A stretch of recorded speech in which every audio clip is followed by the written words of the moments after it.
The simple story of this film is that Vanellope's game breaks, and she's really despondent and sad when that happens. And Ralph thinks their life is perfect, so he wants to do anything he can to maintain the status quo in their life. And so he gets this idea to travel through a new Wi-Fi router that's plugged in at to the arcade, and go and find that part from Vanellope's game at eBay. So that's the catalyst for the story and really the whole reason for the adventure they go on.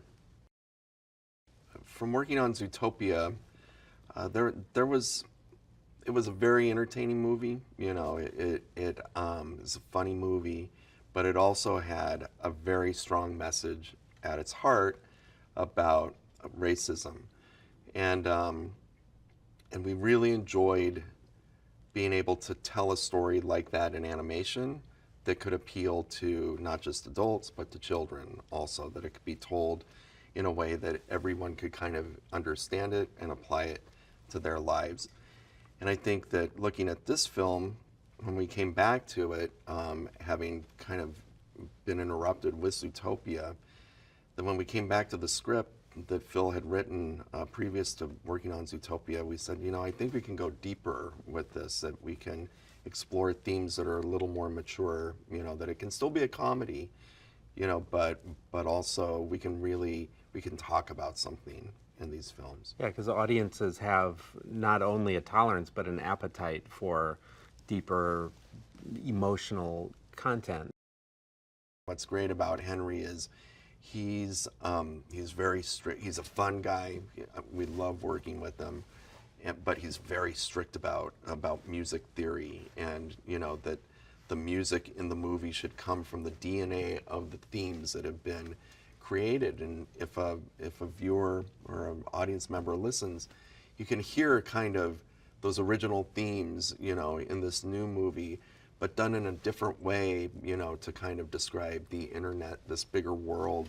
But it still feels deep down like the first movie, even though it's bigger, you know, and more robust in parts.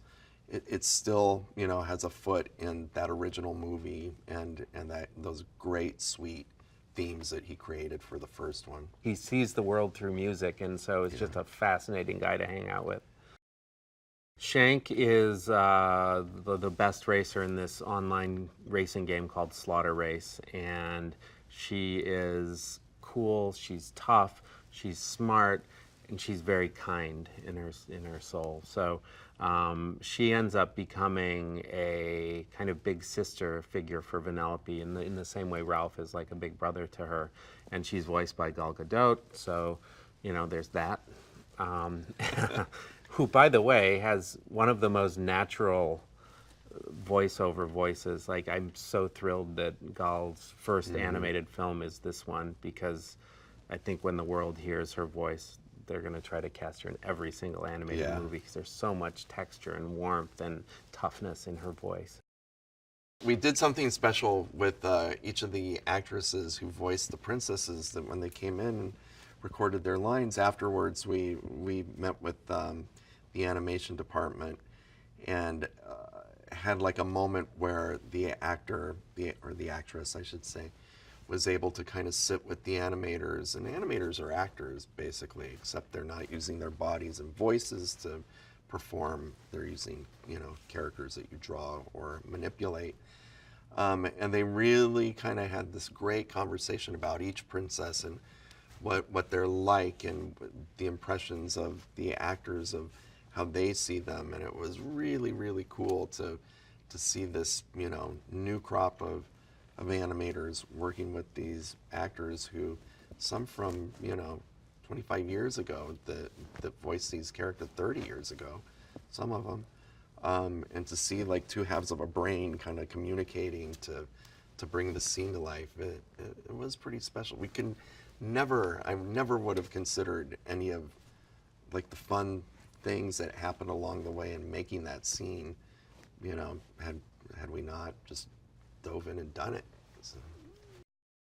We like playing with language in a way that is maybe unexpected, and that's another thing that John C. Reilly and Sarah Silverman bring to it, is there's such specificity in the way they read a line and the way the cadence of the way a line is read, or Sarah as Vanellope over-enunciates. So she hits her K's and her T's and D's at the end of sentences.